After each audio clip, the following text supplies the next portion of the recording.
This is Metropol News at 1. My name is Simba Elijah Charles Kiage, and these are the news. Now, the country is seeking to increase exports from the current 8% to 15% in the next 5 years. The Export Promotion Council chairman, Jaswida Bedi, says Kenya currently is doing almost $6 billion of export against imports of about $16 billion despite its high potential to export more goods. Bedi announced plans to begin Kenya Exporter of the Year awards that will see top exporters recognized and awarded. Victoria Munga with more on the story. Last year, Kenya's trade deficit widened marginally by 1.2% due to a slowdown in demand for imports compared to 2017 amid a slight growth in exports. According to recent central bank data, the deficit, which is a gap between imports and exports, climbed to 1.145 trillion in 12 months through December 2018 from 1.123 trillion a year earlier. Unfortunately, our exporters have never been recognized in Kenya for a long time. As you all know, almost $6 billion of export is what Kenya is doing. It's about 8% of our GDP, and we want to increase that to 15% of our GDP in the short term, and eventually have a zero sum between exports and imports.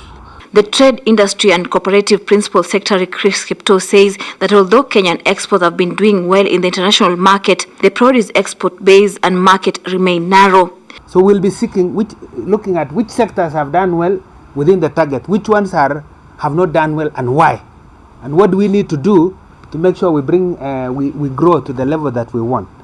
But I think the horticulture sector is one sector we'll be celebrating because they did very well.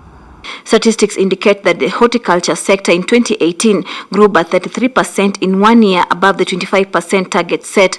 To put further emphasis on the need to improve the trade in the country, Kenya Association of Manufacturers CEO Phyllis Wakiaga says trade is one of the ways that Kenya can achieve the much needed growth of manufacturing sector. The conversations next week are really going to be about how we can grow our trade. We'll look at the National Export Promotion and Development Strategy that PS Kipto has talked about to establish the progress we've made so far and what further actions need to be undertaken.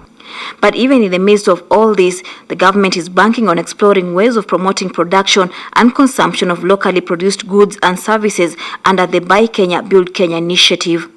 Victoria Amunga for Metropol TV. Now, drivers for digital taxi apps are set to down their tools on Monday, interfering with operations of digital-based cab hailing services in protest of the Memorandum of Understanding reached with taxi firms in July 2018. Now, drivers from the digital taxi app companies including Uber, Bolt and Little Cab on July 11, 2018 reached a return to work formula in the MOU, ending 11-day stretch of an outage of ride-hailing platforms after agreeing on key adjustments to pricing. Now, the drivers, however, say the MOU was not honored and they're yet to see any substantive move to real incomes derived from the platforms. In a letter to the Cabinet Secretary dated July 11, 2019, the drivers, through the Digital Taxi Forum, announced the start to an indefinite go slow due to lack of a solution to their distress. Now, joining me in the studio is a representative from the Digital Taxi Forum to talk about what is exactly going on and what we expect as from the strike. Thank you very much, sir, for joining us in the studio. Thank you. So let's go back to 20 when you went on strike. Yeah. And then after we saw a memorandum of understanding. Yes. Are we saying that nothing has been honored in the memorandum of understanding? Thank you for inviting me to this show. Now, my name is Wycliffe Altalala. Yes. I'm the Secretary General to Digital Taxi Forum. Actually, I was the person behind the strike in July 2018. Yes. And I actually officiated the signing of the MOU together with the CS Transport, Honorable James Masharia, Yes. and the PS by then, Professor Maringa. Now, the MOU was basically between three bodies. It was between us, Digital Taxi Forum, on behalf of drivers, the digital app owners, that is Uber, Taxify, and the rest, and the government. Now, the MOU had 4 clauses, basically talking about engagement between the driver community and the app owners, engagement between government and the app owners and the drivers, and the issue of pricing, because that was the main reason why we had striked by then. Now, 1 year down the line, I'm not very happy to report that the app companies refused to honor the MOU. Mm-hmm. Now, the government, on its part, through NTSA, which was mandated to oversee the implementation of the MOU, also failed us. Mm-hmm. So that's why we are saying we are going back to the streets, and we are going back to government to ask why we signed an MOU before government and nothing has been done 1 year down the line. Yes. That's why we are going for this strike on Monday. Yes, 15th. and we're looking at exactly this strike that is forthcoming. We'll say after the signing of the memorandum, there are key notable bodies that we're seeing in the memorandum. Yeah. There is NTSA that was given the task of overseeing the implementation of the MOU. Yes. There's also the Automobile Association of Kenya, that is AAK. Yes. All right? Yes. That you're also saying they've walked back on their duties. Yes. Can we get the distinction between the roles between NTSA that has in this and AAK? Okay. Now, the MOU created a working committee to oversee the implementation of the MOU. The committee was to be chaired by the director in charge of transport, in charge of compliance at NTSA, Madam Jacqueline, she was Jacqueline somebody, Jacqueline Gibinji. She was the one chairing that committee. Now, AA of Kenya was supposed to come up with a formulation of prices that were to be used by the app companies going forward, because the MOU said all app companies were required to charge their fares in line with the guidelines set by AA of Kenya. So the AA didn't do that and has not done it to date. Yes. Now, the county government of Nairobi was also a signatory to that MOU, but their role was to vice chair the NTSA guy in that committee. So what we are saying is, and under the part of the app companies, we were supposed to have quarterly meetings that were supposed to be chaired by the NTSA, which we only did two meetings. Then everything went quiet. Yes. So that is what everyone was supposed to do. Is it? And on our side, in the MOU, we were required to call off the strike after the signing of the MOU, which we did. Yes. So on our part, we did our part, called off the strike and went back to work. Yes. NTSA did only 2 meetings and kept quiet. The Automobile Association of Kenya never went back to the ministry with any presentation of the actual prices we are supposed to use in this industry. Yes. Then the app owners never engaged us as required by the MOU. For the last 1 year, they have made a lot of changes to the business, but we have never been consulted. Yes. Yeah. All right. So let's talk about another entry when somebody looks at this. So it's 1 year down the line, only 2 meetings down the line. Is it NTSA that was mandated with calling these meetings? And secondly, now we do know that transport is a devolved function in Kenya. Yeah. So when we say that this has to be effected, what role are the county governments also supposed to play in making sure that this is effected? And what would you say has been the biggest challenge to making this happen? Now, as at the time we were signing the MOU, it was being done under the auspices of the ministry. In fact, the chief officer transport at the county government just signed as somebody was in the meeting. There was no clear role given as per that MOU to the county government. But now what happened is that 1 year down the line, the county government of Nairobi, last year November, they passed the Finance Bill 2018. In that bill, there was a clause that required now the digital app companies to be licensed as transport companies, which has been done. Which has already been done. So you can say that there has been a movement to that side. From the county government. Yes. The county government, through the county assembly, passed the finance bill, which now requires all the digital apps to be licensed as transport companies. And that one we can confirm they have been licensed. Some of them have been licensed. We know those that have been licensed. So that is the only thing the county government has done. But now, what we are now demanding, as we go into this strike. Yes. Basically, this strike, we are not going to any app company. We are going to government. Even if you look the way we have arranged our program of events. And that's exactly why you've written to the Transport CS Yes. telling him, Yes. we are actually doing this because we want your attention. Yes. Yes. Because he's actually the one who's officiated the signing of the MOU. He was there in person. The PS signed, but the CS was there in person. Yes. So we are going back to the CS to ask him why he officiated an agreement that he never took interest to follow up and know if it has been honored. Then we are going now to the county government, because after the signing of the MOU is when we realized that taxi services have been devolved. And that's why the county government now has been able to legalize that licensing part Yes. of the digital apps. So we are now going back to the county government also to tell them, now, look here, when these companies came to Kenya, they were operating as, they were saying they are digital companies. They were not saying anything to do with the transport. They were just saying they are digital companies. Now, the county government has now recognized them as transport companies, only using digital platforms to do their work. But they are actually taxi companies. Just like we have Gymcab, Kenatico, name the other companies. They are just the same companies. Yes. Now we want now this company, the county government now to tell us, now that these companies have been licensed as digital taxi companies, how, under what, because any licensing has terms and conditions for that license. Yes. How are they supposed to operate? Yes. Because one thing many Kenyans don't know, these companies don't own a single car in this country.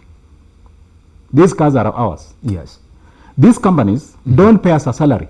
It is true. Which is the next question that I really want to ask you. Yes. Would you find it therefore that some of the biggest challenges you're actually facing, even making this strike have more impact, is that the fact that these companies therefore don't own these cars, that these companies are owned by these specific drivers and the Kenyans who want to make a buck in the economy. That you find that one driver might be or belong to more than 3 companies. Now, we want to start calling them companies now because the county government now recognizes them as registered companies. Yes. Therefore, you find that it's very hard for you to argue a case for one person who belongs to more than 3 companies.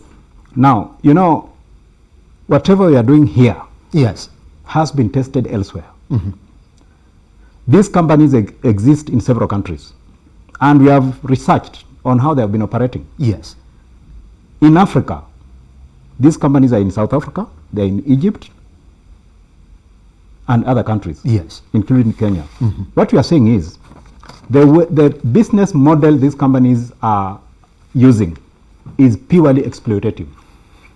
Because one, you come here with a laptop, with an app.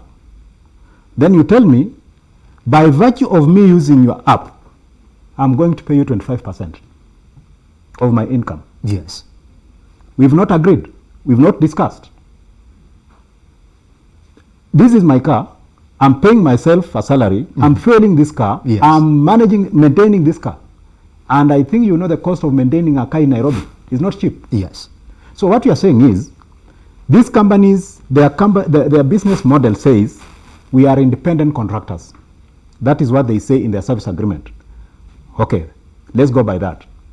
If I'm an independent contractor, just using your app for the service, why are you determining for me the price of doing the transport service? Yes, which is the question that you want to get answered. So as we get to the last part of this conversation, I want to ask you, we've seen Uber drivers actually go on strike, all right, demanding leave and paid days. I mean, those are the things that now we have to start thinking about if you're treating a company as a registered company, isn't it? And so the last question I'll have for you this afternoon is that, look, how do you therefore make impact to these drivers or to this strike, given the fact that even when you're on strike last year, some services were pretty much operational? So when you're talking about the economy feeling the impact of these drivers, do you face the challenge to convince the same drivers whose rights you're fighting for, now by the fact that they belong to more than one company, therefore to down their tools and come and join the strike? Because that's the only way, therefore,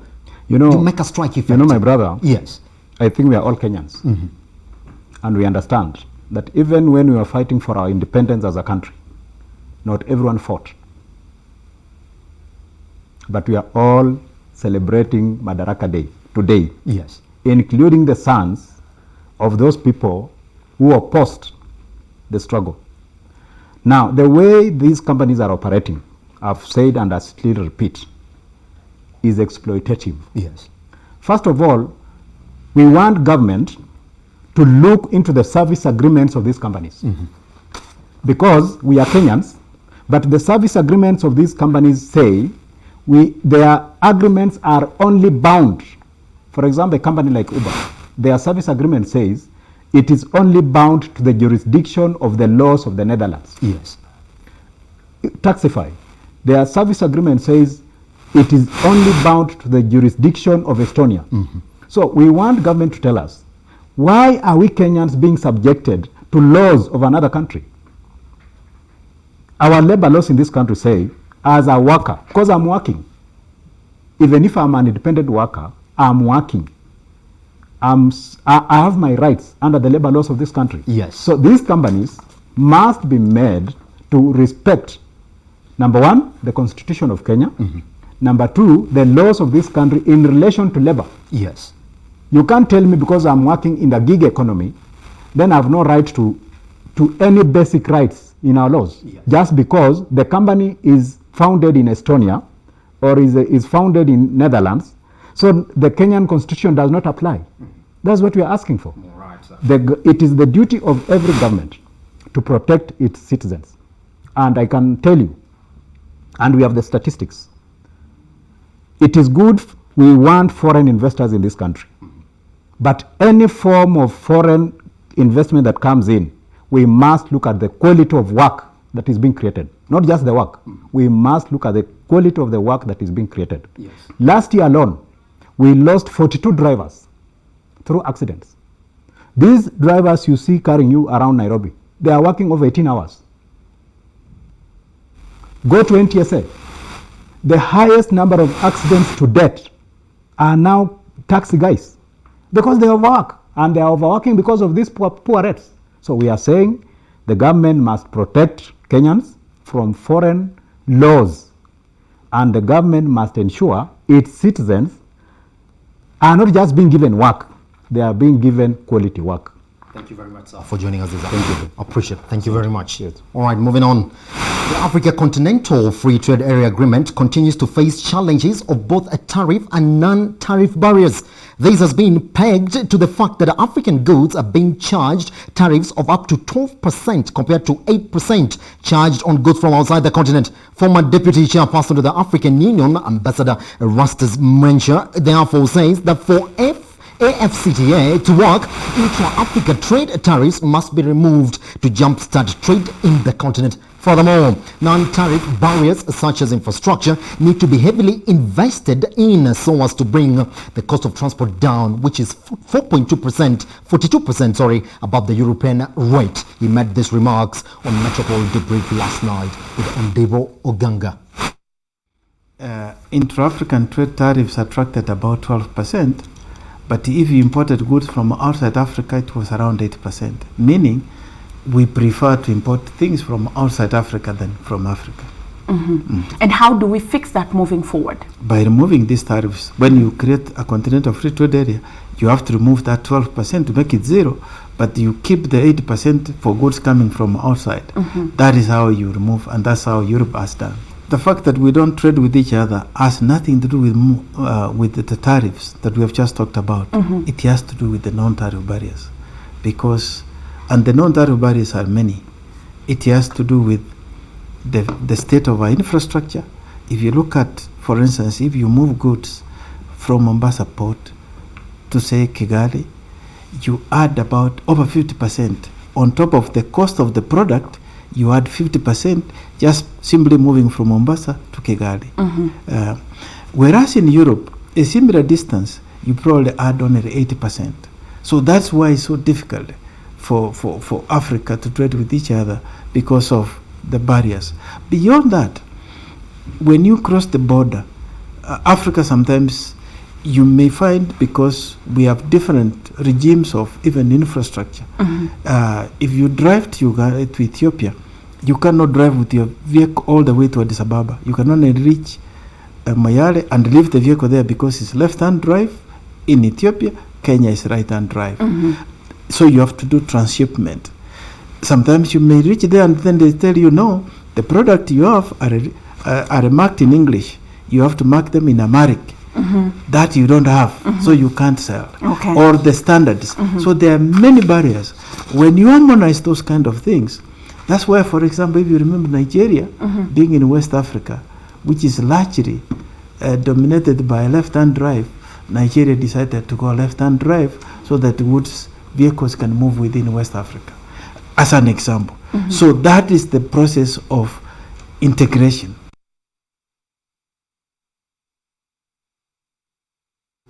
The government has inched closer to revolutionizing vocational training in the country following the release of the competency-based education and training policy framework for technical and vocational education and training TVET institutions. Now, the new approach is geared to improve the quality of training and make it relevant and sustainable by producing an internationally competitive workforce. Speaking during the release of the framework, the Principal Secretary in the State Department for Vocational and Technical Training, Dr. Kevit Desai, has said the new training system would allow trainees to learn at their own pace, unlike the specified course durations in the current system. Most likely in this transition period, or in this period as we go forward, offer several certification programs. So you'll have a chance of a NEC certificate, a competency-based education training certificate. We don't necessarily think it'll be a challenge, but as the market decides what is relevant and what is quality, they will then choose the relevant certification. So these things have to be gradual. It will be disastrous to say we have stopped this, we are moving to this. As we are doing NEC, we introduce the CBET testing of competencies. And I would like to emphasize that these things are not very different. The CBET is emphasizing on particular competencies, which actually is something to do with hands-on. I think we'll go systematically until eventually we smoothly transit. Turkey received the first batch of Russia's 400 missile defense system on Friday, the defense ministry said, despite repeated warnings from its NATO ally United States against the purchase. Now, the delivery of the first shipment of parts of the S-400 long-range regional air missile defense system began as of July 12, 2019 to Marted Air Base in Ankara, the ministry said in a statement. Now, the delivery, which was made by plane, is likely to escalate tensions with the US after Washington warned this week that there would be real and negative consequences if Ankara bought the Russian defense system. The US State Department has said that the Turkish officials are fully aware of the Countering America's Adversaries Through Sanctions Act, a law passed by Congress in 2017 that mandates sanctions for any significant purchases of weapons from Russia. Now, Washington has threatened to remove Turkey from its F-35 fighter jet program, giving Ankara until July 31st to cancel the S-400 purchase or have its pilots kicked off the training ground and expelled from the US. But Turkish President Recep Tayyip Erdogan said after meeting with US counterpart Donald Trump last month that he was confident Ankara would only face sanctions for buying the Russian missile system. All right, that makes Metropol News at 1. My name is Simba. Elijah Charles here. Get Business AM Repeat is up next. Then after that, Marcus Today. Enjoy the rest of your viewing.